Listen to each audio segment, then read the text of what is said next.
Jika seseorang merasa hidupnya hampa dan tidak mempunyai tujuan hidup lagi, lalu ingin bunuh diri, apakah dengan bunuh diri ini akan mengakhiri kehidupan ini dan penderitaan yang dia rasakan?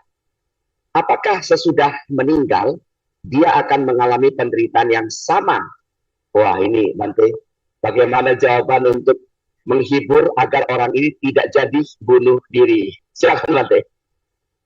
Baik, jadi ceritanya ini kan ada orang yang hidupnya hampa, tidak punya tujuan hidup, sehingga akhirnya bunuh diri.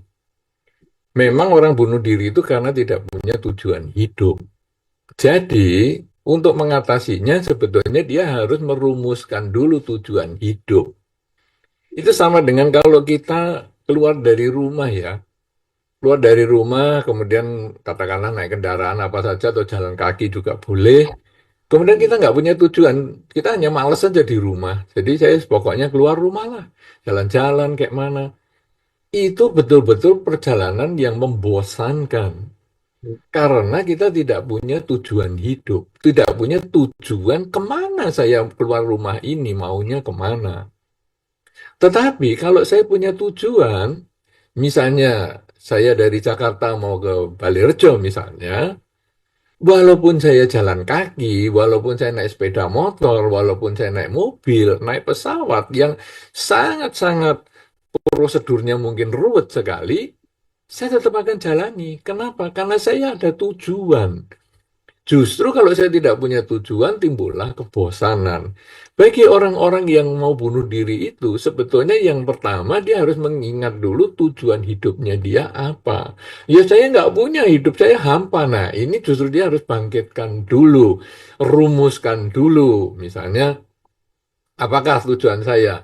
Oh ya saya ada keluarga ini, kalau gitu saya berusaha untuk membahagiakan keluarga. Misalnya. Atau ada hal-hal yang lain. Banyak sekali tujuan hidup itu kita harus rumuskan.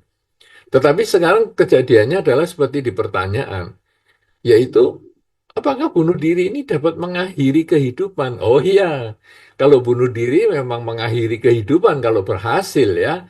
Jadi karena kan ada berhasil, ada yang tidak berhasil. Bunuh diri yang berhasil gimana?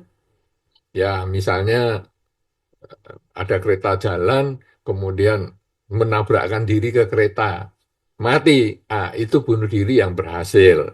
Jadi temanya tadi apa pertanyaan? Apakah itu mengakhiri kehidupan? Iya, karena Ya, berhasil. iya. Tapi kalau menabrakkan kereta yang kena cuman kakinya, itu tidak berhasil bunuh dirinya. Itu hanya menyiksa diri karena kakinya akhirnya diamputasi. Ya, jadi sekarang kalau seandainya benar-benar terjadi meninggal, apakah itu menjadi akhir kehidupan seperti tema kita? Tidak. Karena tadi saya sudah sampaikan, kalau menjadi akhir kehidupan ini, kita di stasiun yang terakhir, kita turun dan kita sudah tidak melakukan perjalanan lagi, itu kalau kita menyadari hidup adalah saat ini, sehingga ketamaan dan kebencian kita sadari itu hanya permainan pikiran. Cobalah renungkan di dalam hidup kita ini. Misalnya saja, Anda suka barang tertentu, mungkin HP lah. HP dengan merek tertentu Anda suka. Kenapa Anda suka merek tertentu itu? Karena merek itu memenuhi keinginan Anda. Maka saya suka. Kemudian kita bandingkan, gimana? Kamu kok nggak ganti yang itu aja? Merek yang itu kan bagus juga. Iya, merek itu bagus. Cuman saya tidak terpenuhi keinginan saya. Jadi suka dan tidak suka itu modalnya adalah keinginan kita. Dia bukan objektif. Suka dan tidak suka itu bukan kasus objektif. Suka dan suka itu kasus subjektif, yaitu sangat terpengaruh dengan diri saya, sangat terpengaruh dengan keinginan saya. Demikian pula cinta itu juga terpengaruh dengan keinginan saya dan yang tidak saya senangi. Misalnya, kalau Anda punya anak lebih dari satu orang, katakanlah dua orang, kemudian Anda bertanya, saya cinta yang mana ya di antara dua anak ini? Kalau tadi Pak Yani Dharma sudah mengadakan survei, pertemuan kita ini dikangeni oleh berapa orang ataupun siapa yang dikangeni di antara kita bertiga ini, ya 85% ternyata ngangeni Pak Dharma, ya kemudian 10% Pak Po dan 5% saya, misalnya. Nah, itu adalah survei. Nah, sekarang kita juga bisa survei dari anak yang punya anak lebih dari dua, lebih dari satu. Kita tanya, siapakah anak yang paling Anda cintai? Survei membuktikan bahwa jawabannya adalah anak yang saya cintai itu adalah anak yang paling nakal, paling menjengkelkan, paling tidak nurut. Saya suruh ke utara, mesti ke selatan. Itu anak yang paling saya cintai. Survei membuktikan bahwa itu yang paling sedikit jawabnya. Yang paling banyak adalah anak yang paling nurut, anak yang paling baik. Disuruh ke utara ya ke utara, ke timur ya ke timur. Itulah yang saya cintai. Berarti bukan anaknya yang Anda cintai. Yang Anda cintai adalah diri kita sendiri. Yaitu anak itu pemuas keinginan kita. Kalau saya keinginannya terpuaskan karena dia nurut, maka saya cinta dia. Kalau si anak yang lainnya itu karena keinginan saya tidak terpuaskan, maka saya tidak cinta dia. Dan itu bukan hanya HP saja, bukan hanya anak saja. Bahkan siapapun juga, apapun juga, itu karena cinta dan tidak cinta itu. Cinta dan benci yang tadi ada lagunya. Kan? Tadi, ya, saya belum tahu lagunya, nanti Pak Bu boleh menyanyi bersama anak-anak Trisakti tadi, Damasena. Nah, kalau sekarang kita lalu tahu bahwa ternyata cinta dan benci itu sumbernya hanya dari ego kita. Semua itu hanyalah objek. Subjeknya adalah diri kita, ego kita. Semua itu objek pemuas ego kita. Saya senang kucing ini, bukan kucing yang nakal yang saya sukai, kucing yang nurutan yang saya sukai. Jadi saya senang kucing ini karena suka menggigit, suka mencakar. Saya paling suka, nggak mungkin. Saya senang kucing ini karena dia penurut. Saya nggak suka kucing itu karena dia tidak penurut. Anjing juga sama, semuanya juga sama. Ayah dan ibu Anda pun akan begitu juga.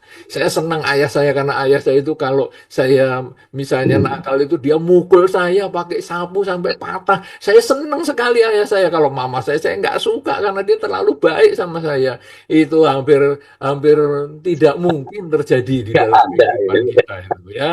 Ya itu kalau dalam bahasa Jepangnya adalah kukira tak ada itu. Ya, itu bahasa Jepangnya itu. Jadi itu artinya apa? Kita mencintai ayah dan ibu itu juga karena ego kita, bukan objektif, tapi subjektif.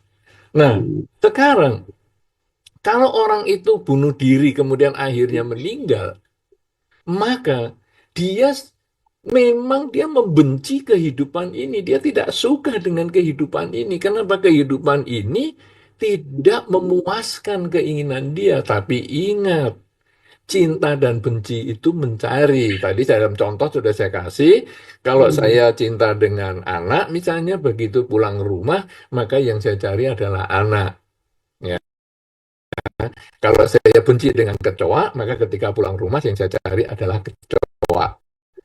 Demikian pula, ketika saya benci dengan kehidupan ini sehingga saya memutuskan diri untuk bunuh diri, maka pada akhirnya saya pun akan lahir kembali. Saya mengakhiri kehidupan ini, tapi untuk memulai kehidupan yang baru. Karena tadi lampu pelita, minyaknya masih ada, potensi untuk sebagai manusia masih ada, sumbunya masih ada, fisiknya ini umurnya masih ada, tetapi ditiup lilik, ditiup apinya ini mati. Maka begitu dihidupkan lagi, pelita itu akan nyala lagi. Artinya, ketika orang meninggal dengan bunuh diri, justru dia bisa lahir kembali di situasi yang tidak menyenangkan. Hmm. Karena nanti pada saat pikiran akhir bunuh diri itu pikiran negatif, justru dia akan lahir di lingkungan-lingkungan yang tidak baik. Karena itu dikatakan di dalam salah satu sumber yang belum dipastikan kejelasannya, dikatakan bahwa sekali seseorang itu bunuh diri, akan terkondisi dalam 500 kelahiran berikutnya, dia akan bunuh diri dan bunuh diri lagi. Karena ketika dia bunuh diri, pikirannya negatif, maka dia lahir di lingkungan yang toksik, yang negatif, sampai dia terkondisi untuk bunuh diri lagi. Kalau dia ngulang lagi bunuh diri di situ, maka berlipat lagi ke 500 kelahiran berikutnya lagi. Yang tadi 500 baru kurang satu, ya. Kemudian lahir lagi, bunuh diri lagi, tambah 500 lagi. Sudah sekitar 900 lebih. Kemudian lahir lagi, bunuh diri lagi. Sampai kapan mau selesai? Karena itu, bunuh diri memang menyelesaikan kehidupan ini. Tetapi bukan menyelesaikan rangkaian perjalanan kehidupan.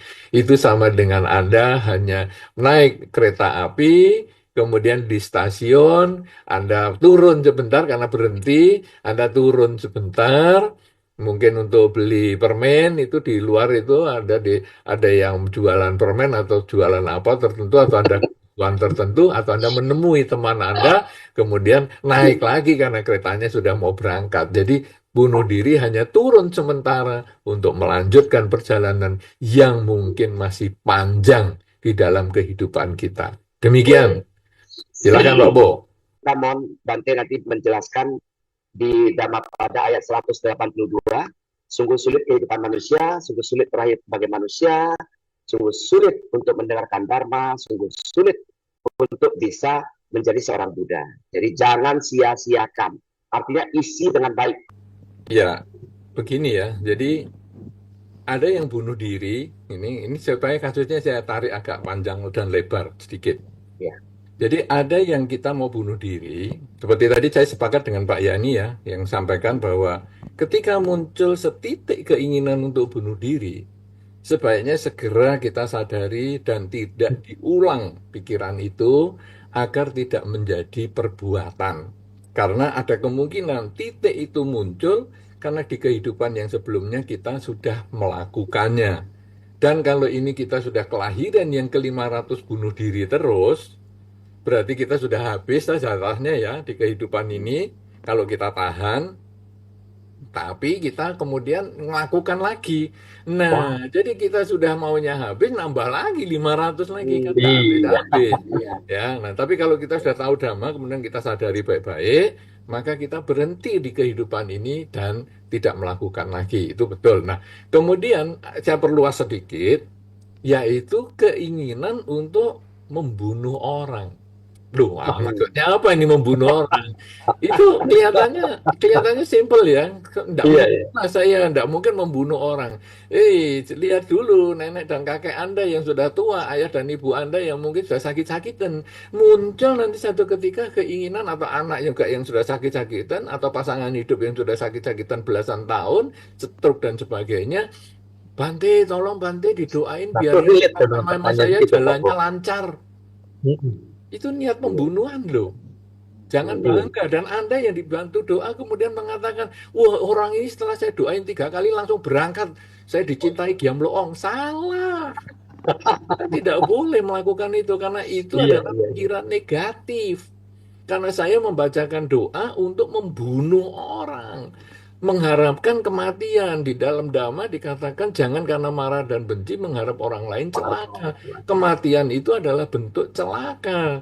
Kenapa? Karena kematian itu juga ada orang di dalam sumber Dhamma dikatakan kematian itu juga sering dikatakan sebagai mara. Mara itu kalau dewa Mara adalah yang mengganggu sang pangeran Siddhartha mencapai kebudaan. Ya, tetapi Mara dalam arti simbolis itu sering diartikan usia tua, sakit dan mati itu juga Mara. Kenapa? Karena Mara ini berarti mengganggu proses seseorang untuk mencapai pencerahan. Jadi karena tua, sakit dan mati, orang itu menjadi sulit untuk mencapai pencerahan, maka itulah dia dikatakan Mara. Nah, kalau sekarang karena orang tua kita yang sakit-sakitan, kemudian kita mengundang para biku atau para pandita, ya ini Romo Yani, Romo Ponija nih misalnya diundang untuk membaca parita sampai supaya orangnya meninggal, sebaiknya itu diluruskan cara berpikir itu. Iya. Kita mengatakan maaf ya, Iya. saya membaca parita bukan untuk orang meninggal ya. Kalau sudah meninggal saya membacakan parita. Iya. Kalau untuk orang meninggal, kalau baca parita salah, itu harus bawa golok itu baru bisa. Ya. Nah, jadi gimana ini? Saya Iya. membacakan parita itu untuk mendoakan semoga karma-karma baik yang dia miliki akan berbuah sesuai dengan kondisinya. Apakah dia sembuh, apakah dia masih sakit seperti itu, apakah dia meninggal, itu urusan karmanya. Saya hanya membacakan doa saja. Nah, itu kenapa? Karena mengharapkan orang lain meninggal itu memotong kesempatan dia bisa memperoleh kesempatan untuk bisa mencapai kualitas hidup yang lebih baik. Nah, ini yang disampaikan oleh Pak Po tadi, bahwa kita terlahir sebagai manusia itu sudah sulit. Iya. Jadi, kico manusia patik labu. Jadi, kita itu sulit sekali terlahir sebagai manusia. Di dalam Dhamma disampaikan, Sang Buddha mengambil contoh dengan kuku dengan digosokkan ke tanah. Lalu Sang Buddha memperbandingkan, banyak mana debu di kuku saya ini dengan debu di seluruh bumi ini. Nah, para biku menjawab, ya tentu jelas debu di seluruh bumi banyak sekali. Debu di kukunya Sang Buddha ini sangat sedikit. Itulah kesempatan sebagai manusia itu sangat sedikit seperti debu di kuku ini saja dibandingkan dengan debu di seluruh dunia. Loh, kalau orang sekarang menjawab, tapi kan sekarang manusianya tambah banyak. Iya betul, tetapi yang dibicarakan ini adalah dalam satu makhluk, kesempatan terlahir kembali sebagai manusia itu seperti debu di kuku dibandingkan debu di seluruh bumi. Jadi hanya makhluk satu aja. Misalnya saya ya satu ini saja. Kesempatan saya sebagai manusia ya baru sekali ini saja karena sangat sulit. Nah, kemudian hidup sebagai manusia ini juga sulit. Coba lihat. Sekarang misalnya kehidupan sebagai manusia. Itu kalau terlalu panas, ya Anda di Indonesia mungkin tidak begitu mengalami kondisi yang ekstrim ya. Manusia ini sangat rentan dengan cuaca. Jadi terlalu panas, dia nggak tahan. Bisa mati juga. Ada beberapa tempat yang suhunya mungkin sudah sampai 60 derajat dan sebagainya. Wow, itu sudah ngeri sekali untuk hidup. Nah, kemudian ada cuaca yang terlalu ekstrim rendah. Minus minus 10 misalnya. Wow, enggak gampang. Ada orang-orang yang senang, wah saya motor ke kutub utara, kutub selatan. Kan motor coba menetap di sana. Ya, saya mau pindah KTP ya. Saya mau nyoblos kepala daerahnya di Kutub Utara misalnya. Saya mau jadi penghuni sana. Wah, saya kira tak ada itu di dalam bahasa Jepangnya. Kukira tak ada. Karena mau pindah sana berat sekali. Tapi kalau orang hanya lihat-lihat, orang sana dianggap sebagai pemandangan kayak di kebun, melihat tukang kebun ya oke. Nah, kenapa? Karena kita terlahir sebagai manusia itu hidupnya saja sudah sulit, membutuhkan makan setiap waktu ya. Jadi waktu-waktu tertentu kita membutuhkan makan, tadi terpengaruh oleh cuaca. Terlalu panas, terlalu dingin tidak bisa. Kemudian membutuhkan oksigen. Ya, sekarang oksigen ada hidup biasa-biasa aja ya di Indonesia yang oksigen masih gratis. Tapi coba Anda pergi ke Tibet, yang oksigennya ada bayar juga. Wah, wah, sesek banget. Kemudian beli bantal oksigen itu. Waduh, baru lega, enak sekali. Anda kalau tidak pilek, Anda tidak tahu bahwa oksigen itu penting banget, hidung itu penting banget. Tapi begitu buntu,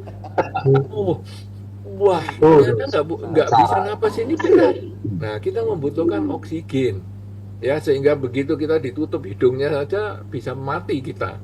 Kemudian ya kita membutuhkan makanan. Hidup sebagai manusia tidak mudah. Peperangan di dunia, perkelahian dan sebagainya itu gara-gara apa? rebutan lahan makan. Banyak sekali itu gara-gara makanan. Sekarang PPN mau dinaikkan, apa yang juga jadi masalah? Karena nanti jatah makan itu menjadi lebih sedikit. Karena duitnya menjadi sedikit, akhirnya kemampuannya untuk membeli menjadi lebih kecil. Akhirnya dia jatahnya makan menjadi sedikit. Ini menggoncangkan mas batin kita loh. Sekarang misalnya apa saja yang berhubungan dengan ekonomi itu akhirnya mempersulit kehidupan kita, itu membuat batin kita menjadi tidak nyaman. Itulah hidup sebagai manusia tidak gampang. Tapi sekarang Anda sudah terlahir sebagai manusia. Anda sudah hidup nih sebagai manusia. Ya, sudah badannya sehat-sehat, berarti makan gampang, oksigen gampang. Ya, kemudian udaranya gampang. Jadi badan Anda sehat-sehat.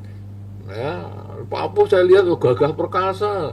Wah, Pak Yani gagah perkasa. Teman-teman kita yang dibuka kameranya di sini juga gagah-gagah perkasa. Berarti Anda hidup sebagai manusia dan Anda ya sudah bisa nyaman, terlahir sebagai manusia dan hidup sebagai manusia sudah oke. Kemudian sulit mendengar dhamma. Dua ini sudah, sekarang Anda semua sedang apa? Ini bukan hanya sekedar ngobrol minum kopi, kita mulai mendengarkan dhamma tentang kematian dan sebagainya. Berarti sekarang ini kita sudah punya 3 kelebihan, yaitu lahir sebagai manusia, hidup sebagai manusia, dan mendengar dhamma. Yang kalau di dalam dhamma sebetulnya sulit semua ini, tapi bisa kita dapatkan. Dan akhirnya sulit untuk adanya kelahiran seorang Buddha. Nah, kita ini sudah 3 hal.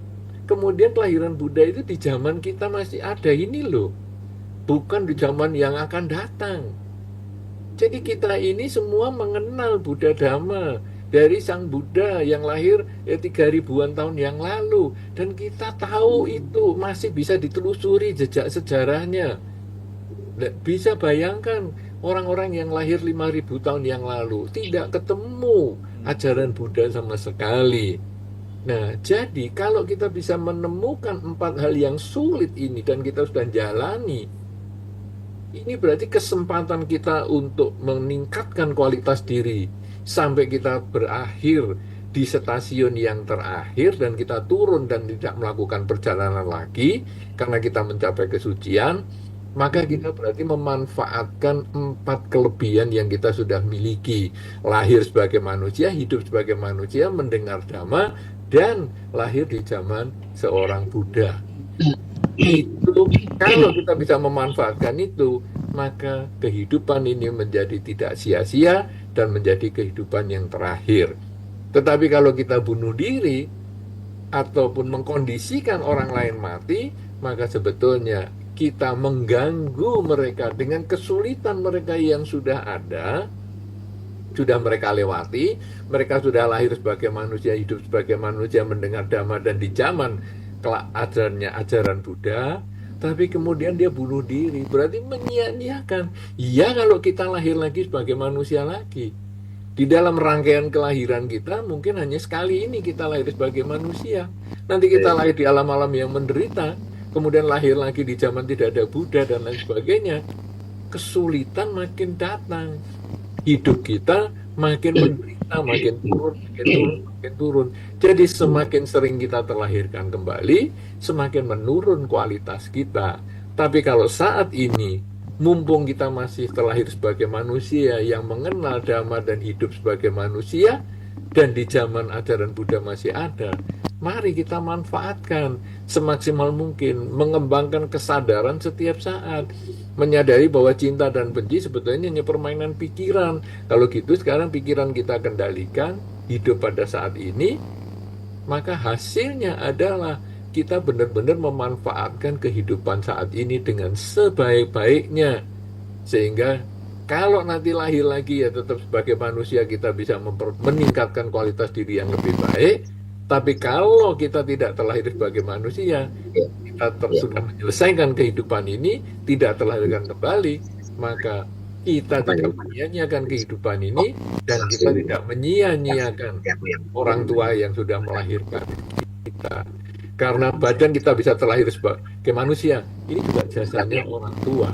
Kita mengenal dhamma, ini selain karma baik kita orang tua kita juga berjasa mengenalkan kita pada dhamma. Jadi, kita sekarang memperoleh keempat keuntungan ini, jasanya salah satunya juga orang tua kita.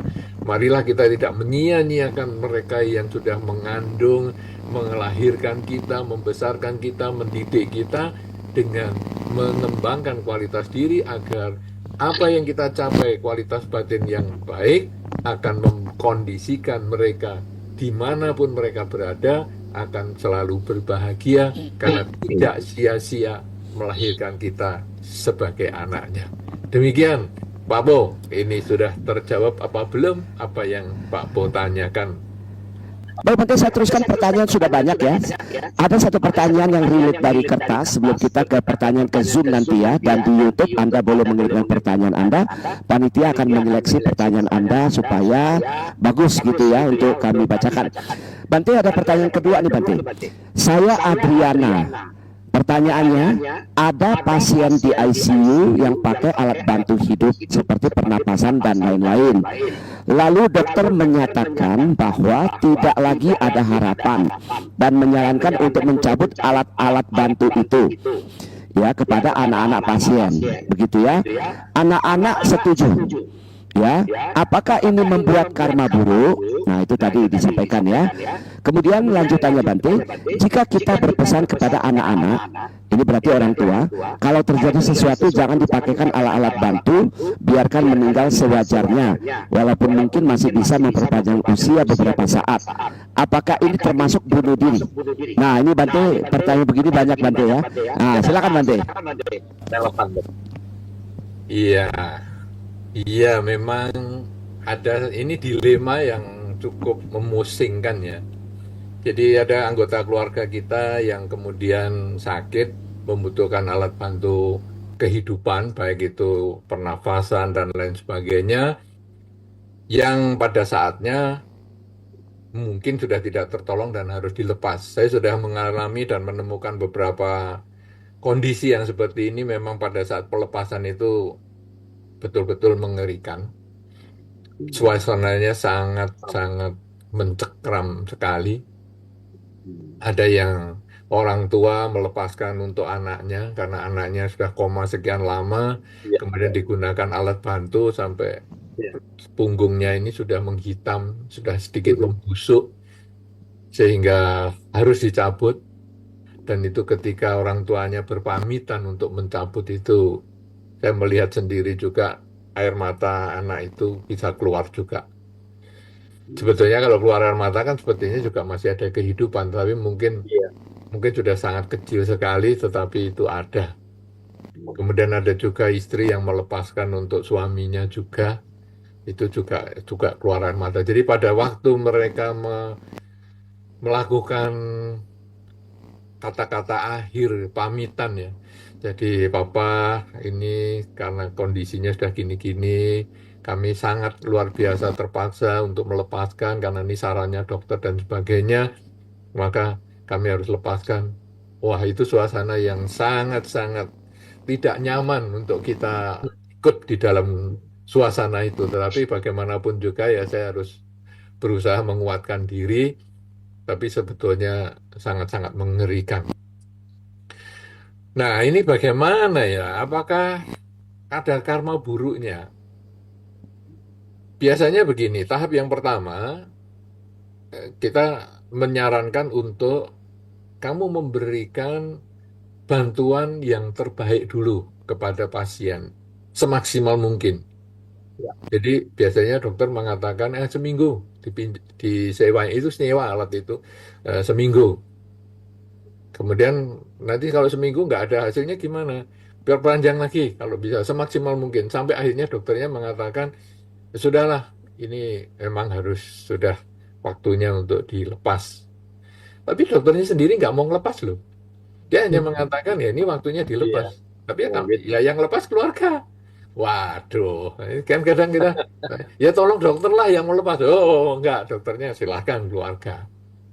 Nah, jadi keluarga nanti akhirnya sepakat, apakah ini karma buruk? Kalau memang sudah punggungnya membusuk seperti yang tadi saya pernah ceritakan dan itu begitu dibalik begini, memang punggungnya sudah hitam dan sudah membusuk, tidak ada pilihan lain. Memang terpaksa ya harus dilepas. Apakah ini karma buruk? Karena tadi kan juga keluar air mata dan sebagainya. Ini sebetulnya bisa disebut karma buruk, tetapi sekarang kita lihat ya, karma itu semakin terpaksa, dia semakin kecil. Jadi misalnya, kalau seseorang misalnya sebagai mungkin dokter, kemudian ada anak yang cacingan, periksa dokter ke sana, atau ibu membawa anaknya yang cacingan ke dokter. Kemudian dokter mengatakan, oh ini harus diobat cacing. Wah ini obat cacing kan ya pembunuhan. Membunuh cacing. Membunuh toh. Ya dokternya, apakah dokternya karma buruk? Apakah mamahnya ya karma buruk? Sebetulnya ada karma buruknya, tapi Iya. itu lebih kecil jauh dibandingkan lihat cacing di rumah kemudian dibunuh. Ya, kalau sekarang dia mengatakan, oh cacing di dalam perut anak saya jangan dibunuh dong. Ini karma buruk. Jadi gimana? Ya kita biarkan aja sampai anaknya kurus kering sampai mati ya biarkan aja. Ya Demi ini cacing. malah karma buruk karena menghilangkan kesempatan yang tadi itu ya bahwa lahir sebagai manusia sudah sulit, hidup sebagai manusia sudah sulit, mendengar dhamma dan mendengar zamannya Sang Buddha ada, itu kan sulit. Begitu dia membiarkan cacing itu tumbuh dengan bebas sampai anak itu umurnya pendek. Nah, ini sebetulnya dia malah justru menghilangkan kesempatan anak ini untuk meningkatkan kualitas diri. Nah, tapi sekarang obat cacing ini pembunuhan. Betul, obat cacing pembunuhan. Tapi karena terpaksa, tidak ada pilihan lain. Ya bagaimana lagi? Karmanya kecil karena terpaksa. Karma buruknya ada, tapi kecil. Nah, jadi sekarang ini karena pasien ini sudah membutuhkan alat bantu hidup, dia juga sudah busuk tubuhnya, walaupun mungkin masih ada kehidupan, tapi terpaksa dicabut. Karena kalau tidak membusuknya pasti seluruh punggung dan akhirnya semuanya sampai nanti keluar belatungnya dan lain sebagainya. Wah, itu jadi tambah tak karu-karuan dan akhirnya ya sudah dilepaskan. Karma buruk tetapi tidak seburuk kalau masih hidup dibacok sampai mati. Nah, itu jelas. Nah, kalau sekarang misalnya tadi yang anak ini pesan kepada anaknya. Ah, ini sudah agak ngetren juga di zaman sekarang karena lihat beberapa orang yang tua ya, kemudian di rumah sakit, wah lalu dikasih, wah seperti alat untuk mengejutkan jantung dan sebagainya itu sampai lompat-lompat, oh ya berat juga ya. Nanti saya kalau digitukan gimana ya? Kemudian dia pesan sama keluarganya, nak, nanti kalau saya sudah tua, tidak usah dirawat ya. Lah nanti kalau sudah koma apa biarin aja koma sampai titik sendiri biarin lah nggak usah dirawat. Ya komanya jangan Ada juga. diperpanjang gitu. Nah itu apakah termasuk bunuh diri? Ada satu kisah juga kisah nyata yang dalam salah satu keluarga ini orangnya sudah tua sekali. Dia sudah masuk rumah sakit sempat koma. Kemudian dokter sudah angkat tangan dan mengatakan dan ini orang tua ini dibawa pulang aja karena umurnya juga sudah tua. Udah mungkin tidak ada harapan lah. Kemudian keluarganya ngomong, apa disuntik mati aja? Nah, Ya, disuntik mati. Ya, dokternya hanya menjawab kalau diperbolehkan sama pemerintah, karena ini kebetulan di Indonesia, kalau diperbolehkan sama pemerintah, ya mungkin pantas juga disuntik mati. Tapi ini kan pemerintah tidak boleh. Ya, kalau di luar negeri sekarang sudah bisa. Ya, di salah satu negara Eropa, menyuntik mati dirinya sendiri bisa. Jadi dia masuk tabung, kemudian dikasih tombol pencatan begini, begitu dipencet, nanti gas yang untuk menidurkan itu keluar, dia tidur, dan kemudian berapa saat lagi gas yang beracun keluar dan dia mati dengan tidur dan nyaman. Sehingga kalau zaman sekarang orang masih hanya bisa pada umumnya menentukan saat lahir, nah dihitung pakai buku, Lahirnya Tungsu. tanggal berapa ya, pakai dungsu ya. Dihitung tungsu. Jadi ini lahir maunya tanggal berapa pilihannya ya. Kemudian jam berapa, ini jamnya di kepala Hongte atau di perut Hongte atau di tangan kakinya Hongte. Nah, itu sudah ada, sekarang bisa. Nah, ternyata sekarang kalau di Eropa itu salah satu negara yang saya tidak perlu sebutkan supaya Anda tidak daftar, itu adalah bisa menentukan waktu mati. Itu jadi bisa dihitung juga. Iya.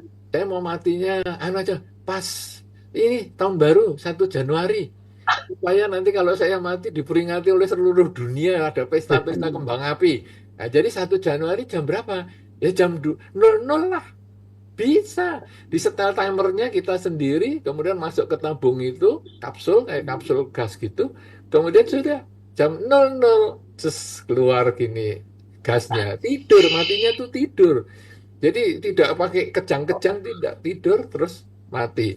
Jadi bisa. Nah, nanti dungsunya jadi bagus banget mati dan akhirnya wah, hitungannya mantap. Ya, itu bisa. Tapi kasusnya sekarang apakah ini termasuk bunuh diri? Iya, ini Iya. termasuk bunuh diri. Bagi yang pakai gas tadi. Nah, sekarang bagaimana yang tidak melindungi diri tadi? Itu ya tadi saya ceritakan ibu yang sudah maunya disuntik mati itu sama keluarganya, umat Buddha mengatakan jangan disuntik mati. Ya walaupun tidak boleh tapi juga jangan, kita biar dibawa pulang ke rumah kita bacain doa. Jadi umat-umat ini membacakan parita ke ibu tersebut. Dibacain parita sering-sering tiap hari begitu, ibu yang sudah tua ini lama-lama kembali sadar dan sehat lagi. Sampai akhirnya dia bisa berbakti kepada wihara 3 tahun lagi. Jadi apa yang dia lakukan dalam 3 tahun? Dia sering ke wihara, kemudian membersihkan altar. Tiap hari dia ke wihara membersihkan altar karena dekat rumahnya sama wihara.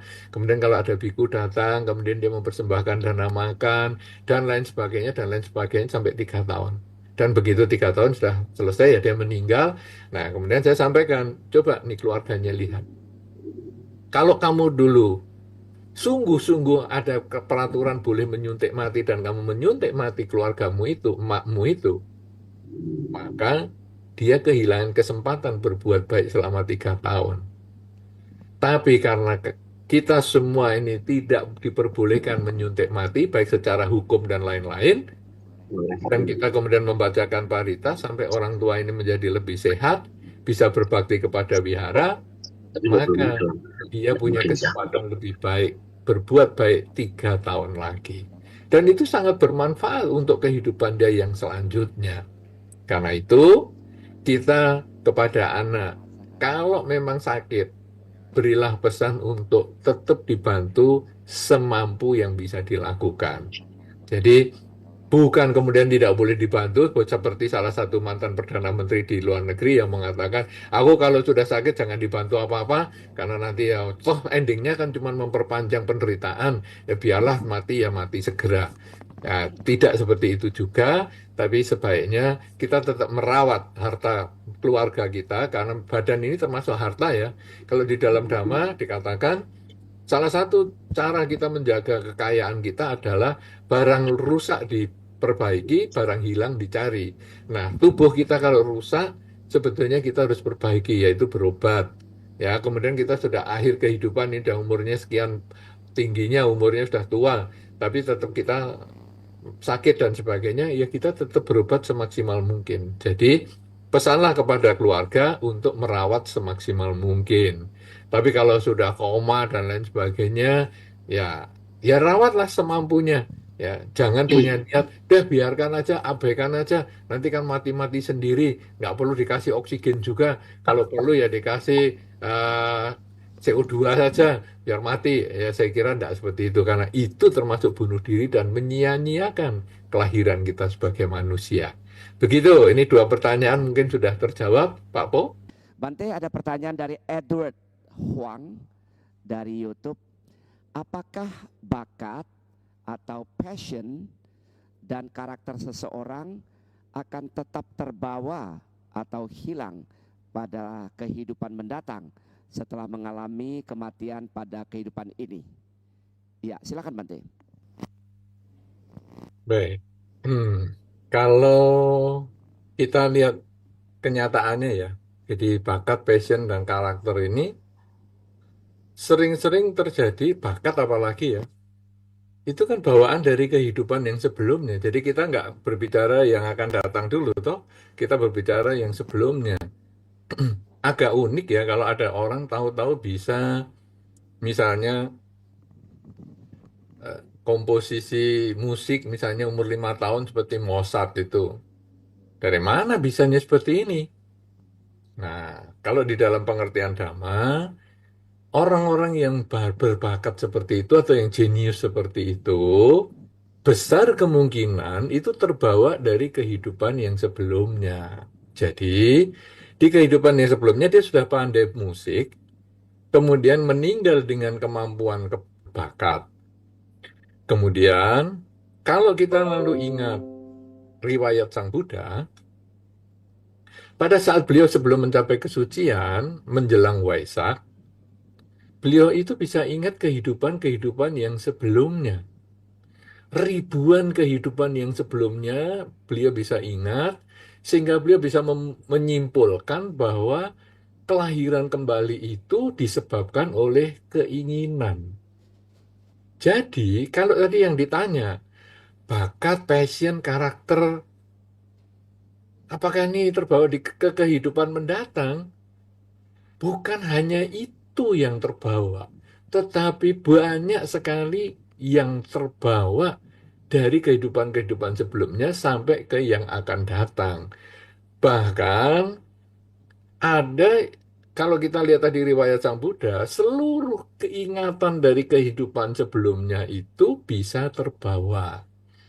Nah, cuman kalau orang yang mungkin berbicara dalam bahasa komputer ya, ingatan-ingatan itu seperti dimasukkan ke dalam satu folder yang kemudian terpassword.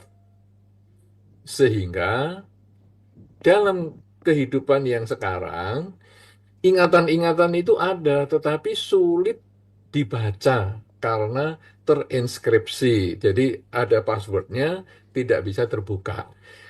Ada beberapa yang bocor, yang inskripsinya itu lemah, sehingga akhirnya bisa kebaca atau tidak terpassword. Nah, itulah yang muncul dalam bentuk bakat. Misalnya, kalau tadi Mozart bakatnya musik. Kemudian ada orang tertentu bakatnya adalah matematika misalnya. Kemarin saya ingat ada salah satu calon wakil gubernur atau mana yang dari umur 12 dia sudah kuliah. Jadi dia SD hanya 2 tahun, kemudian SMP juga 2 tahun, kemudian SMA, kemudian dia umur 12 tahun, teman-teman yang lain itu masih 12 tahun main-main, dia sudah kuliah. Itu ingat saya salah satu calon gubernur di Jawa. Kemudian ya, itu dia terbuka inskripsinya di bagian matematikanya misalnya. Lalu ada juga yang terbuka inskripsinya di bagian bahasa misalnya. Jadi ada yang dari kecil sudah pintar 7 bahasa, 9 bahasa. Mudah sekali dia belajar bahasa, ada yang sampai terkenal itu adalah 32 bahasa dan sebagainya. Nah, dari mana dia bisa belajar itu? Bisa fasih sekali bahasa-bahasa yang luar biasa. Nah, karena itu ingatan dari kehidupan-kehidupan sebelumnya ketika dia menggunakan bahasa-bahasa itu masih terbawa dan itu kebuka foldernya. Ya, kemudian karakter dan lain sebagainya tadi saya sampaikan, misalnya kakeknya meninggal, lalu dia lahir lagi sebagai cucunya, anak dari anaknya si kakek ini. Dan akhirnya keluarga bisa mengatakan, wataknya kok mirip kakek ya dulu ya. Cara senyumnya aja mirip, cara jalannya mirip. Kemudian kelakuannya, kalau gini emosi, kalau gitu senang. Kemudian makanan-makanan yang dia sukai, warna-warna yang dia sukai. Kok mirip kakeknya? Nah, kenapa karakter-karakter ini kebawa?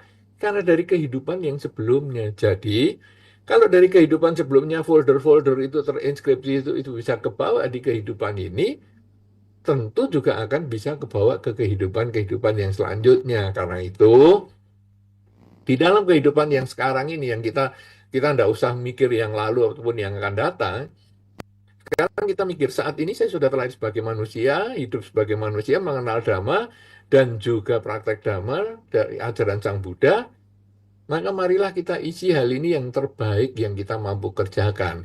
Terbaik dengan pikiran, terbaik dengan ucapan, dan terbaik dengan perilaku. Sehingga kalau nanti terbawa di kehidupan selanjutnya, biarlah terbawa yang baik-baik saja.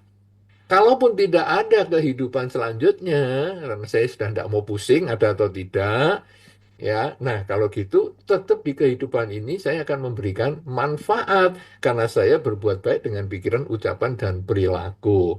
Sama dengan ketika seseorang yang tidak terlalu pusing dengan kelahiran mendatang atau suka skeptis dengan kelahiran mendatang, kemudian bertanya kepada Sang Buddha, bagaimana nih, ada surga atau neraka? Nah, kepada orang yang skeptis seperti itu, Sang Buddha sering mengatakan, pada waktu itu dijawab oleh beliau adalah, kamu dengan berbuat baik di kehidupan ini lewat pikiran, ucapan, dan perbuatan, maka seandainya tidak ada surga pun, tidak ada neraka pun di kelahiran berikutnya, di kehidupan ini engkau telah berbahagia karena perbuatan baikmu. Tapi kalau ada surga dan neraka, maka kondisi untuk terlahir di surga di kehidupan berikutnya akan Anda peroleh. Sebaliknya, kalau Anda mengalami ataupun Anda menggunakan kehidupan ini untuk melakukan kejahatan lewat pikiran, ucapan, dan perilaku, seandainya tidak ada surga dan neraka setelah kehidupan ini, di dalam hidup ini pun engkau akan menderita karena kelakuan burukmu. Tetapi kalau di kelahiran selanjutnya itu ada surga dan neraka, maka engkau akan terkondisi untuk lahir di alam menderita atau alam neraka karena perilaku burukmu. Jadi, dari sini jawaban Sang Buddha ini kita jelas bahwa agama Buddha, ajaran Sang Buddha ini lebih menekankan pada kehidupan saat ini. Bagaimana kehidupan saat ini kita mengembangkan kebajikan semaksimal mungkin dengan pikiran, ucapan, dan perilaku. Masalah kehidupan yang sebelumnya, kalaupun kita tidak tahu dan tidak percaya, nggak usah pusing. Ya, karena yang penting saat ini saya berbuat baik. Di kehidupan mendatang, kalaupun Anda tidak percaya, juga nggak usah pusing. Yang penting saat ini saya berbuat baik. Karena masa lalu hanyalah kenangan. Kalau memang Anda percaya itu sebagai kenangan, jadikanlah itu sebagai pelajaran. Supaya bisa ditingkatkan saat ini. Yang baik di masa lalu, jadikanlah pelajaran untuk kita tingkatkan saat ini. Yang buruk di masa lalu, jadikan pelajaran untuk kita perbaiki saat ini. Sebaliknya di masa depan, kalau Anda tidak percaya masa depan juga Anda tidak masalah. Tapi kalau sekarang Anda punya cita-cita di masa depan, lakukan yang terbaik saat ini supaya cita-cita Anda di masa depan kalau memang terjadi menjadi lebih baik daripada yang Anda bayangkan. Sebaliknya, kalau ada hal-hal buruk yang menakutkan dan membuat Anda cemas di masa depan, lakukanlah hal-hal yang baik di masa sekarang, sehingga andai kata di masa depan itu datang hal-hal yang buruk tersebut, tidak seburuk yang Anda takutkan. Karena yang penting adalah saat ini. Ini mudah-mudahan bisa menjawab pertanyaan bahwa apakah bakat, passion, dan karakter itu terbawa ke kehidupan mendatang, itu sudah kebawa di kehidupan sekarang, berarti ada kemungkinan juga atau besar kemungkinan terbawa juga di kehidupan mendatang. Yang penting bagaimana Anda memanfaatkan bakat Anda, passion Anda, dan karakter Anda untuk meningkatkan kualitas diri Anda di kehidupan sekarang, karena itulah yang akan memperbaiki masa lalu dan membangun masa depan. Dari Lin di Tangerang, apakah yang harus dilakukan jika ada janin yang teraborsi? Apakah kesadaran janin tersebut akan mengikuti ibunya? Silakan Bante. Ya, jadi sekarang ada janin yang diaborsi. Bagaimana ya? Nah, ini tergantung pada proses kematian tadi. Jadi, kalau sekarang si janin ini melekat dengan kehidupan, maka dia bisa lahir kembali, bisa di ibu yang sama, bisa di ibu yang berbeda. Karena tergantung dukungan karma yang dia miliki, minyaknya yang dia miliki. Karena kalau diaborsi ya mungkin seperti api yang tertiup angin ya. Jadi mendadak mati. Nah tinggal sekarang biasa dia lahir di lingkungan ibunya lagi, kalau kemelekatannya masih kuat, bisa juga di tempat yang lain. Tetapi kalau tadi pertanyaannya, apakah kesadarannya ikut ibunya? Belum tentu. Karena tergantung pikiran akhir dan dukungan karma yang dimiliki. Memang ada sebagian orang yang mengatakan begini, kamu ini kok kelihatannya hidupmu sakit-sakitan nih, kenapa ya? Kemudian dia pergi ke beberapa orang yang dikatakan orang punya kelebihan tertentu, dia menjawab, wah kamu ini diikuti oleh janin yang pernah kamu gugurkan. Dia mau membalas dendam. Nah, apakah itu mungkin? Bisa terjadi. Jadi karena orang ini atau bayi ini dibunuh dengan entah dengan berbagai alasan apapun juga, bayi ini merasa tidak suka dengan ibunya, maka kemudian dia ingin membalas. Nah, tetapi kalau kita tarik lagi ke belakang, ada kemungkinan dia sebagai bayi dan digugurkan itu juga mungkin memang musuhnya dari kehidupan yang sebelumnya. Tadi saya sudah sampaikan di dalam salah satu cerita, misalnya suami istri. Kemudian ketika mau meninggal, salah satu mengatakan, aku nggak suka sama pasangan hidupku ini, aku benci sama dia, aku pokoknya sudahlah biar aku mati aja atau kamu mati, pokoknya aku nggak mau lagi kumpul sama dia. Kebencian itu akan mendekatkan. Ya, karena cinta dan benci nyari, seperti tadi anak dan kecoa itu, ya, saling mencari. Demikian pula ketika saya nggak suka sama dia, maka ketika meninggal, justru saya malah berdekatan dengan dia. Nah, jadi bisa jadi dia lahir jadi kakak dan adik. Nah, atau mungkin dia menjadi anak dan ibu. Sehingga ketika dia sebagai anak, kondisinya selalu tidak mendukung, membuat ibunya ini mau menghabisi anak ini dalam bentuk aborsi. Tapi ketika dia diaborsi karena kebenciannya yang masih terbawa dari kehidupan-kehidupan sebelumnya, maka dia juga akan membalas menjadi makhluk yang kemudian mengganggu ibunya, membuat sakit dan sebagainya. Karena kisah ini pernah terjadi di Sawati, tempat Sang Buddha ketika itu tinggal. Ada seorang ibu yang menggendong anak, kemudian akan mandi di sebuah kayak tempat tempat pemandian begitu. Nah, anak ini akan diambil oleh makhluk halus, mau dibunuh sama makhluk halus. Ceritanya semacam itu.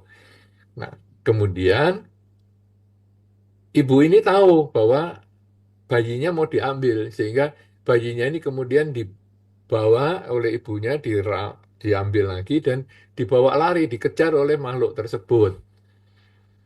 Lalu ibunya ini lari terus sampai ke wihara, tempat Sang Buddha berada di situ. Nah, makhluknya ini karena di wihara dia tidak berani masuk. Dan ibu ini menceritakan kepada Sang Buddha bahwa dia di waktu mandi ada makhluk yang akan mengambil, membunuh anaknya. Lalu Sang Buddha meminta makhluk itu masuk. Karena makhluk itu diizinkan oleh Sang Buddha, maka makhluk itu bisa datang ke depan Sang Buddha. Lalu Sang Buddha menyampaikan bahwa kalian ini bermusuhan sudah berkali-kali kelahiran. Jadi dulu kalian ini sebetulnya pada satu zaman kalian ini pernah menjadi istri dari seorang saudagar. Nah, jadi salah satu istri ini, istri pertama, tidak mempunyai anak. Sudah lama menikah, tidak punya anak. Kemudian suaminya mengatakan bahwa dia kepingin punya anak. Nah, jadi istri pertama ini mengatakan, oke, kalau gitu saya carikan perempuan supaya menjadi istri yang kedua. Nah, dalam proses tertentu akhirnya dapatlah istri muda. Dan akhirnya istri muda hamil. Istri tua tidak mau terima istri mudanya hamil. Karena kalau hamil berarti nanti melahirkan bisa menggoyangkan posisi sebagai istri tua. Sehingga oleh istri tua diberi obat untuk sampai bayinya gugur.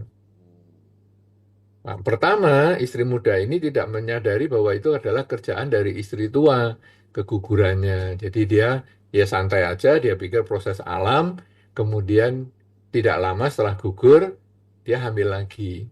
Hamil lagi, dikasih lagi, obat lagi. Nah, jadi akhirnya istri tua muda ini tahu, loh, oh saya ini dikerjain hamilnya sampai gugur ini. Jadi dia jaga. Jangan sampai istri tua ini tahu bahwa dia hamil. Tetapi akhirnya istri tua ini juga tahu. Dia dikasih obat lagi, gugur, mati sekalian ibunya karena sudah terlalu besar. Nah, kemudian dia lahir lagi, jadi musang. Istri tua ketika meninggal, dia jadi ayam. Setiap kali mengerami telur, diambil telurnya oleh si musang.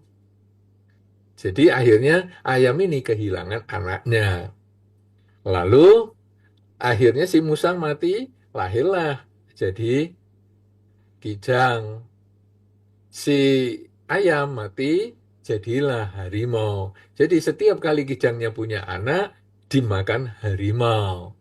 Begitu seterusnya, sampai akhirnya si harimau ini lahir sebagai ibu yang disawati tadi. Kemudian si kijang lahirlah jadi raksesi ataupun sebagai ya ini adalah makhluk halus yang mau mengambil anaknya. Nah, ini sekarang ibunya tahu dibawa ke depan Sang Buddha, ceritanya seperti yang tadi di depan. Nah, lalu Sang Buddha menyampaikan bahwa ini kamu ini sudah sekian lama loh bermusuhan sampai kelahiran-kelahiran berikutnya. Apa enggak capek? Nah, kemudian dikasih pengertian akhirnya bahwa kebencian tidak akan berakhir dengan kebencian. Kebencian itu akan berakhir dengan cinta kasih.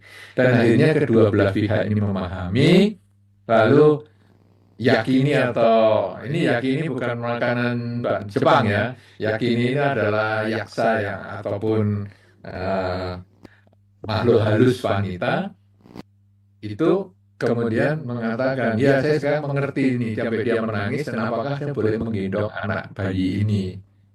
Wah, ibunya masih tidak berani, tapi Sang Buddha mengatakan, tidak apa-apa lah, pinjamkan aja anaknya.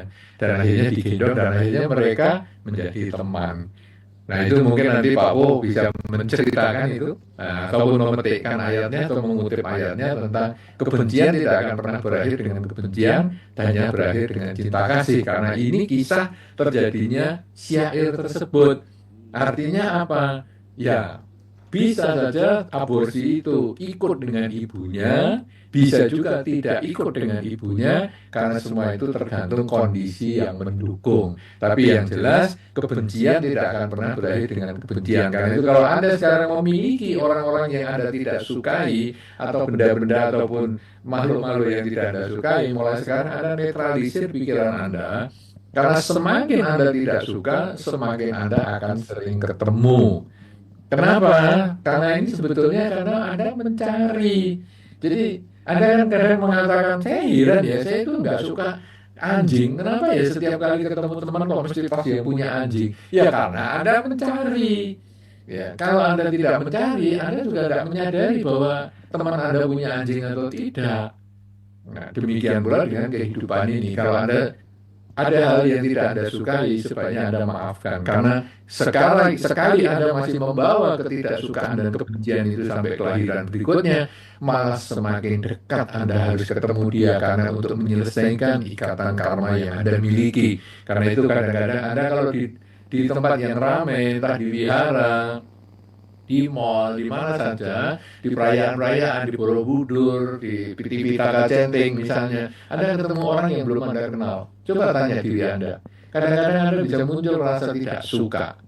Aku nggak suka loh sama orang ini. Karena nggak kenal ya. Namanya saya nggak kenal, kelakuannya nggak tahu, rumahnya aja juga nggak tahu. Karena ini di Pitaka Centing kan orang dari berbagai tempat datang. Tapi kok aku nggak suka ya sama dia. Kenapa? Karena itu bawaan dari kehidupan lampau. Kalau kita kemudian menjalin hubungan dengan dia, ada kemungkinan nanti hubungan ini juga menjadi hubungan yang tidak menyenangkan.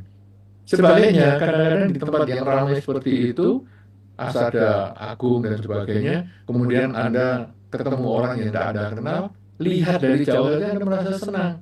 ih aku seneng sama orang ini, aku mau pendekatan ah. Nah, kenapa? Karena ada kemungkinan di kehidupan yang sebelumnya kita pernah teman, pernah saudara, pernah kakak adik dan sebagainya, sehingga kalau itu dilanjutkan hubungannya juga menjadi hubungan yang akrab sekali. Itulah sebabnya kenapa kebencian jangan dibalas kebencian. Karena justru akan memperdalam kebencian yang kita miliki untuk lahir kembali dan kumpul dengan dia. Tapi kalau kebencian dilawan dengan cinta kasih, maka hanya di kehidupan ini mungkin kita bertemu dengan dia, dan di kehidupan-kehidupan mendatang sudah tidak ketemu lagi.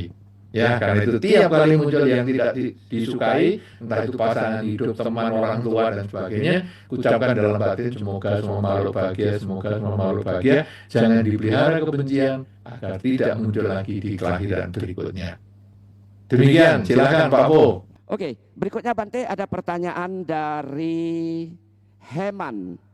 Pertanyaannya, mengapa ada orang yang susah meninggal walaupun sudah lama sakit, dan ada orang yang sudah meninggal? Iya kan? Ya, silakan Bante. Iya, kenapa susah meninggal, bukan yang sudah meninggal ya? Nanti kalau Pak Po yang kedua kok sudah meninggal. Iya, ini tadi maksudnya bagi yang sakitan sudah meninggal maksudnya. Ini nggak mati-mati gitu. Oh ya ya ya. Jadi ada yang ya meninggal secara biasa saja karena sudah sakit-sakitan, dan ada yang kok susah meninggal. Betul Bante. Saudara-saudara, kadang kita malah menghubungkan umur panjang dan umur pendek ini dengan kejahatan. Jadi, kenapa ya dia kok nggak meninggal ya? Itu menjengkelkan sekali loh, orang itu kok nggak mati-mati ya. Sebaliknya yang itu orang baik kok malah cepat meninggal. Itu ya ada yang menghubungkan begitu. Sehingga saya sering mengatakan, nenekmu umur berapa ya? Umur 80. Emang nenekmu jahat ya kok nggak meninggal-meninggal? Ya enggak, berarti orang nenek saya baik. Nah makanya, orang meninggal cepat dan lambat itu bukan karena jahat dan baiknya. Itu karena minyaknya tadi. Kalau lampu minyak itu, minyaknya dia banyak. Masalah jahat dan tidak jahat itu perbuatan di sekarang. Ya pemanfaatan kehidupan dia, tetapi dia punya tabungan karma baik yang cukup untuk terlahir sebagai manusia. Nah, jadi orang sakit kok nggak meninggal-meninggal. Nah, yang capek itu keluarganya. Itu yang tadi saya sampaikan, jangan mengundang biku atau romo pandita untuk mendoakan biar cepat jalannya. Ya, itu soalnya kalau mungkin ada sebagai pandita ya mungkin Romo Yani, Romo Pohon Ijan dan lain sebagainya, atau romo-romo yang lain yang ikut bergabung di acara ini pasti pernah mendapat kasus seperti itu, yaitu tolong Romo didoain ke rumah saya Romo, atau ke ICU Romo. Ya ini papa saya sudah sakit-sakitan kok nggak jalan-jalan, apa ada maunya atau mau apa, tolong Romo dibantu ya. Nah, kita hanya menjawab, saya mendoakan agar karma baik yang sakit berbuah dalam bentuk yang sesuai dengan kondisinya.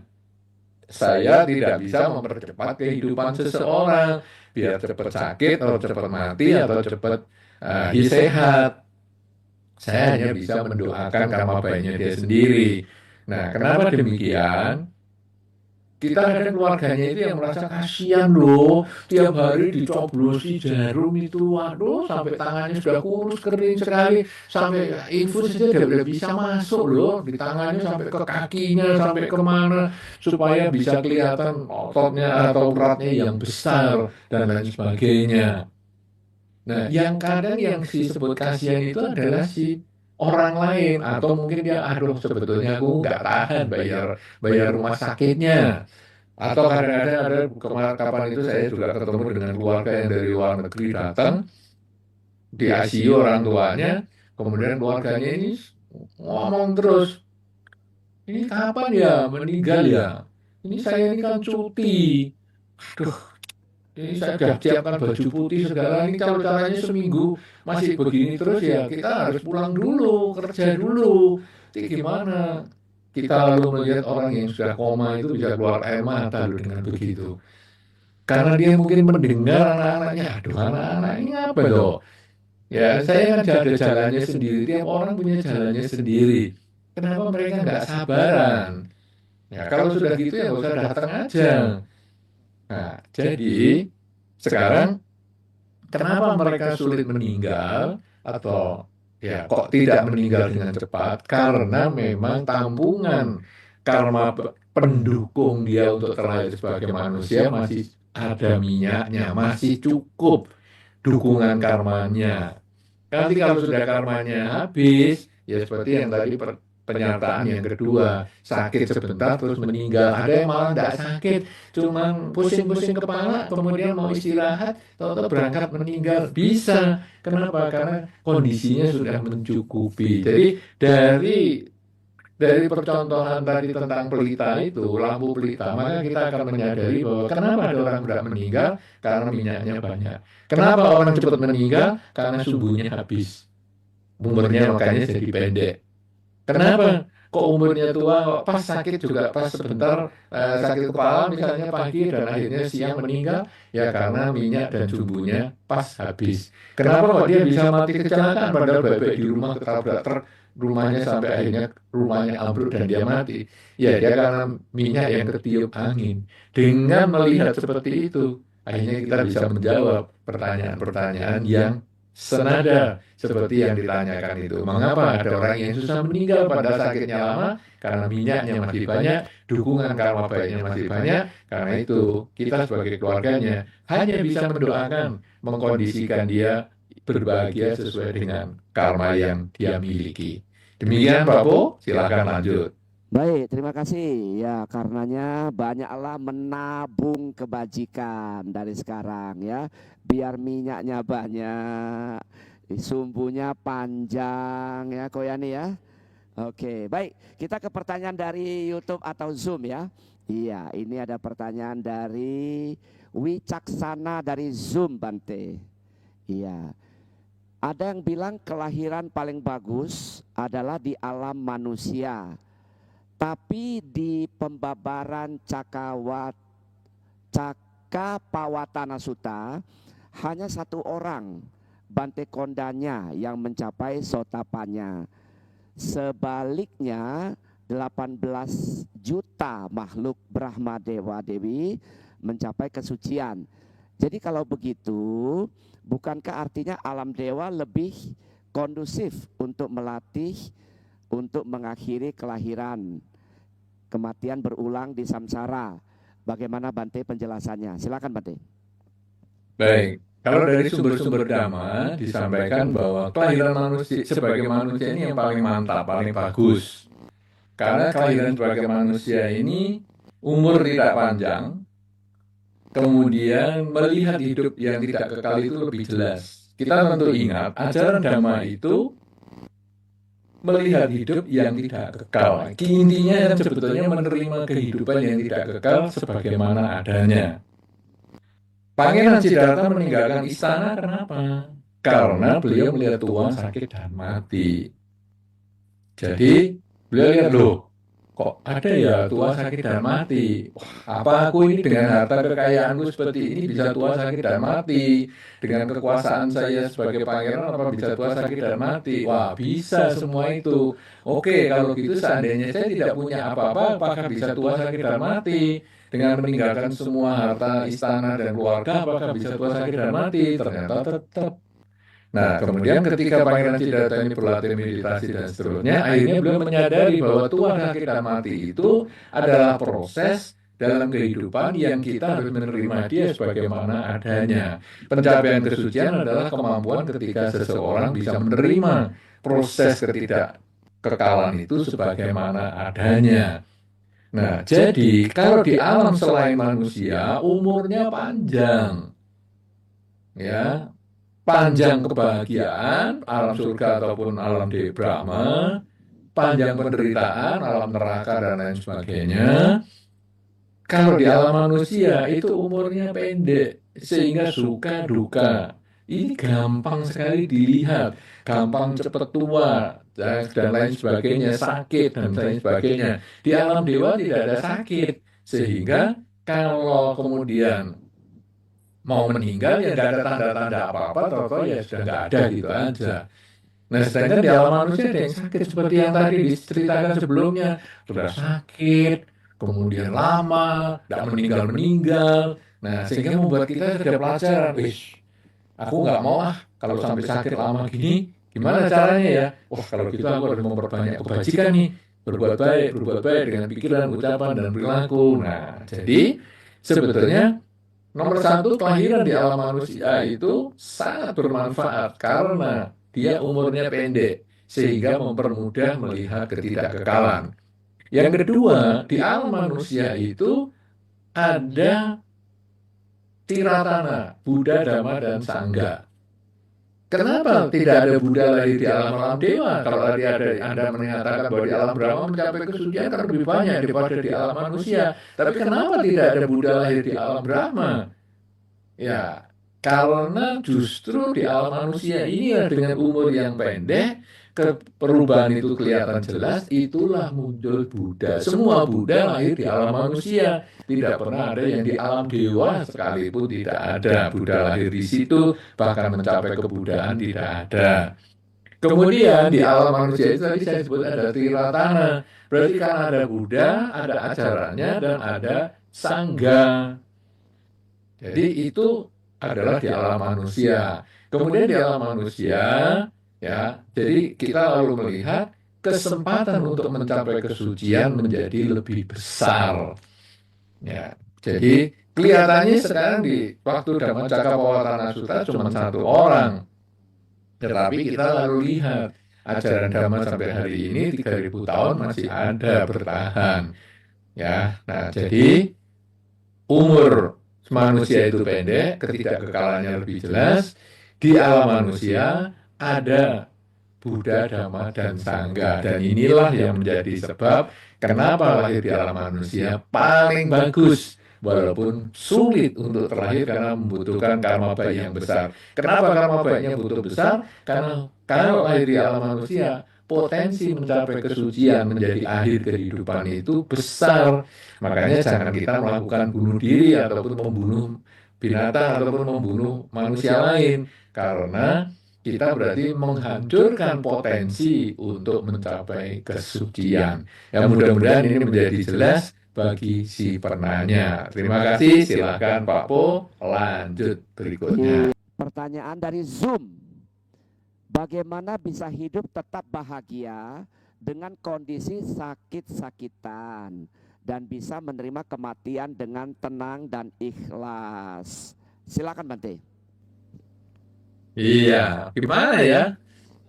Bisa hidup bahagia walaupun sakit? Nah, saya tadi sampaikan, suka duka itu faktornya subjektif. Cinta dan benci itu faktornya subjektif, bukan objektif.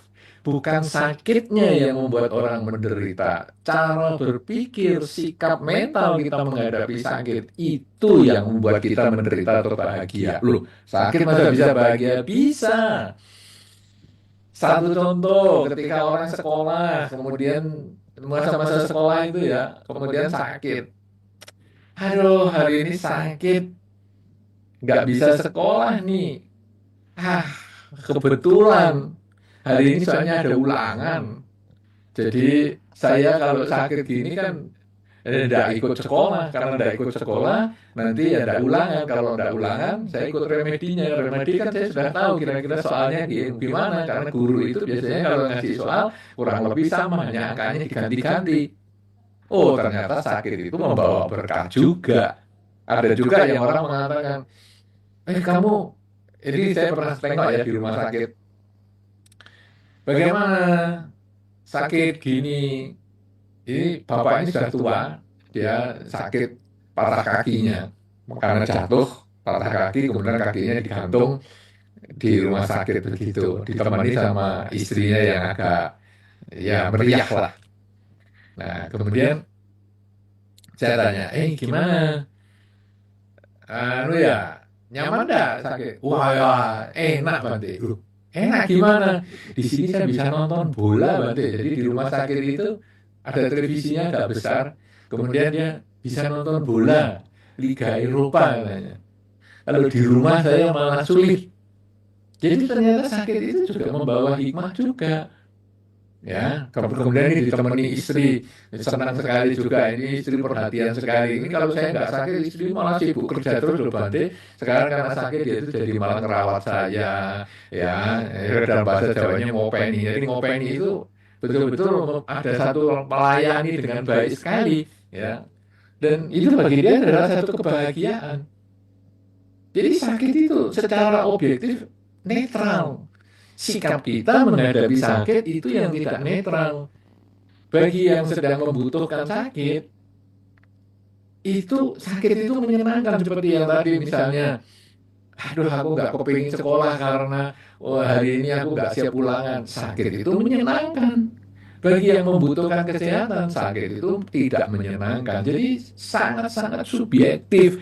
Karena itu kalau mengatakan pertanyaannya bagaimana hidup bahagia walaupun sakit, ya Anda harus mencari cara-cara ataupun kondisi hidup Anda yang membahagiakan. Dalam bahasa yang paling sederhana adalah jangan menyesali yang hilang.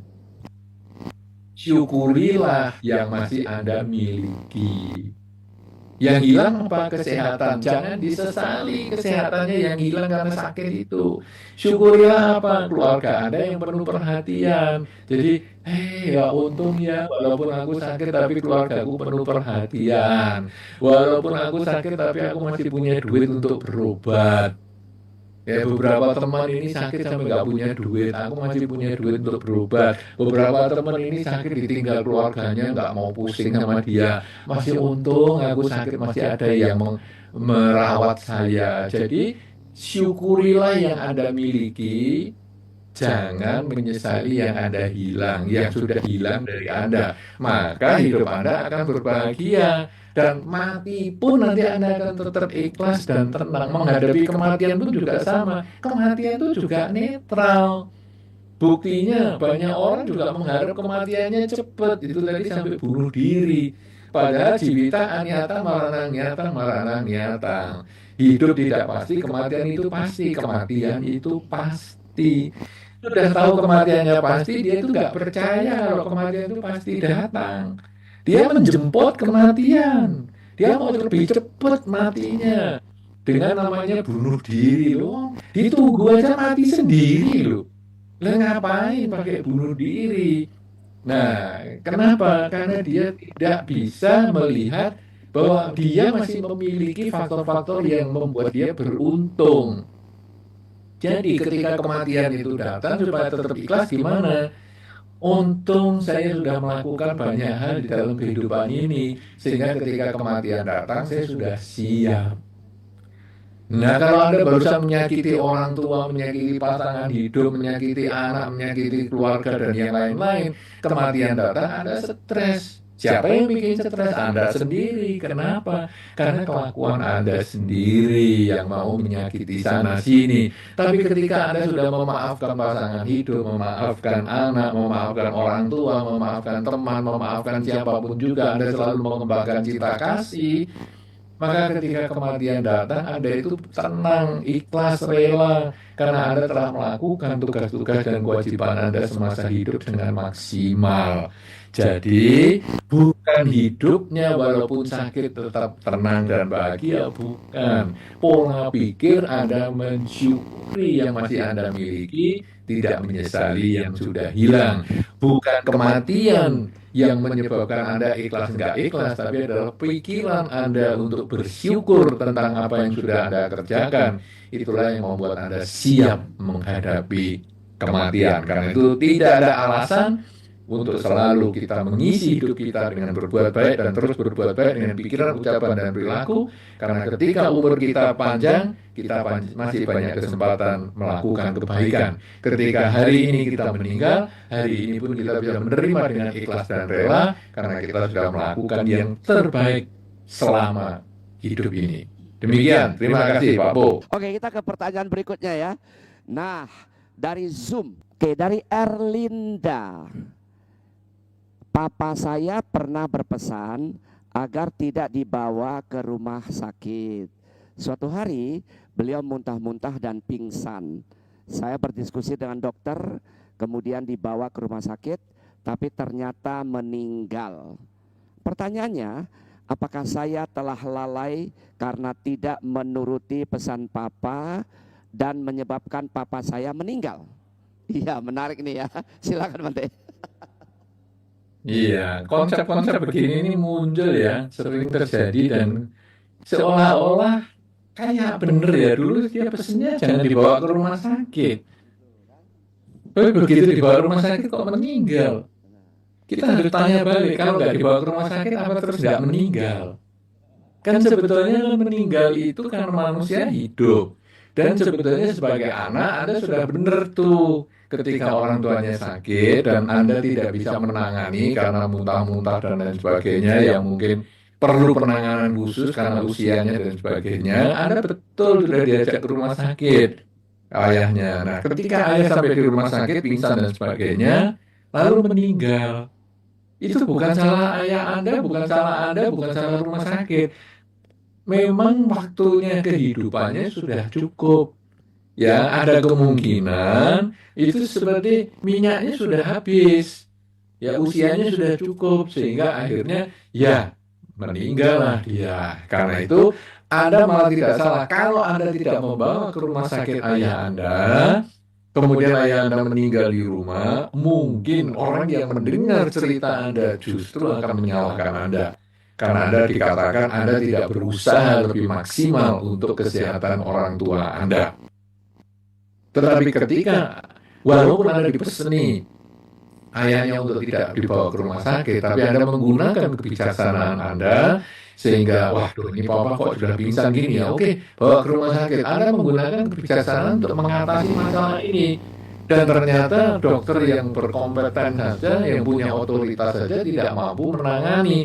Akhirnya Anda akan tahu bahwa, oh memang ayah saya sudah waktunya meninggal. Saya apalagi bisa nangani di rumah, tidak mungkin. Dokter di rumah sakit yang peralatannya lengkap saja, saya sudah tidak mampu menyelamatkan papa, apalagi saya.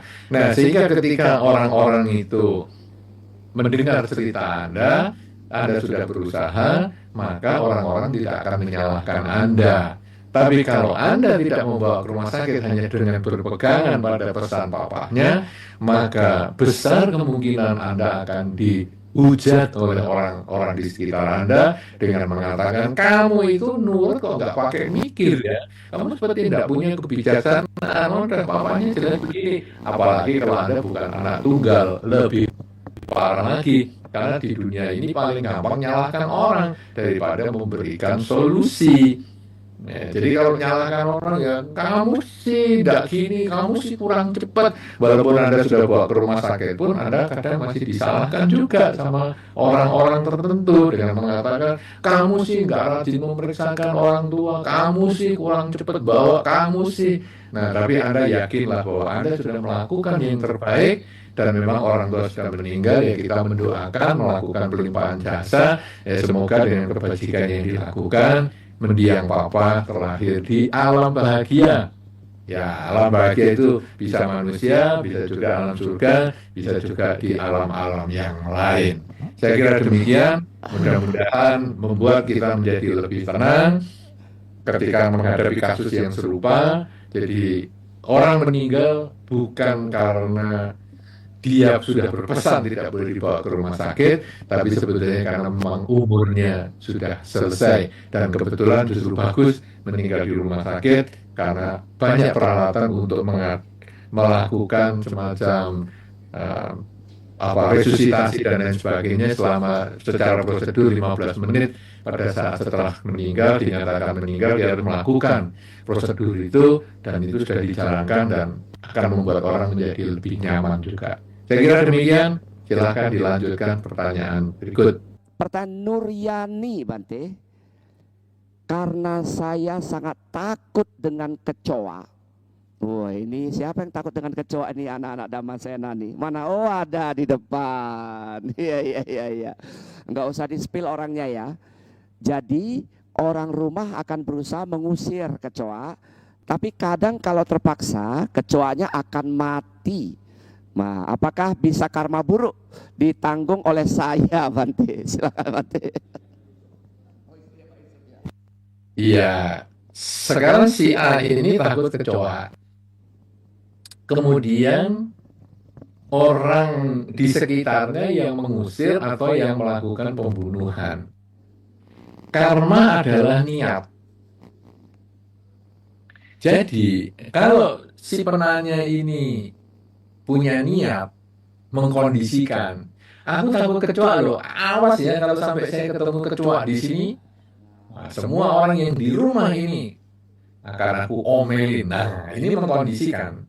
Sehingga hasilnya nanti orang-orang itu akan berburu kecoa, membunuh kecoa, dan lain sebagainya, dengan berbagai sarana kimia, dan lain sebagainya. Maka si orang yang menakut-nakuti ini, dia bikin karma buruk. Karena dia yang punya ide untuk membunuh, membersihkan rumah dari kecoa. Tapi kalau sekarang saya takut kecoa, saya pribadi takut. Tapi saya tidak pernah ngomong apa-apa, saya hanya pokoknya kalau ada kecoa, kemudian saya tutup pintu kamar gitu aja. Atau mungkin ya saya usir dengan sapu, dengan apa, saya suruh, sudah pokoknya jangan di kamar saya. Lalu orang-orang yang melakukan pembunuhan, kita tidak pernah nyuruh, kita tidak mengkondisikan baik secara tidak langsung ataupun langsung. Maka itu adalah karmanya si pelaku itu sendiri. Jadi Anda kalau takut kecoa, ya cukup takut saja, jangan mengkondisikan orang untuk membunuh demi Anda. Karena itu karmanya Anda yang nanggung. Begitu ya. Jadi silakan, Anda mau ngusir kecoa tidak apa-apa. Kecoa disapu, kemudian atau Anda karena takut, Anda kemudian meminta keluarga Anda untuk nyapu kecoanya. Saya disapu keluar, sapu. Nggak apa-apa. Ya, tapi kalau ini dibunuh, nah itu yang bikin karma buruk. Karena niat. Begitu, silakan.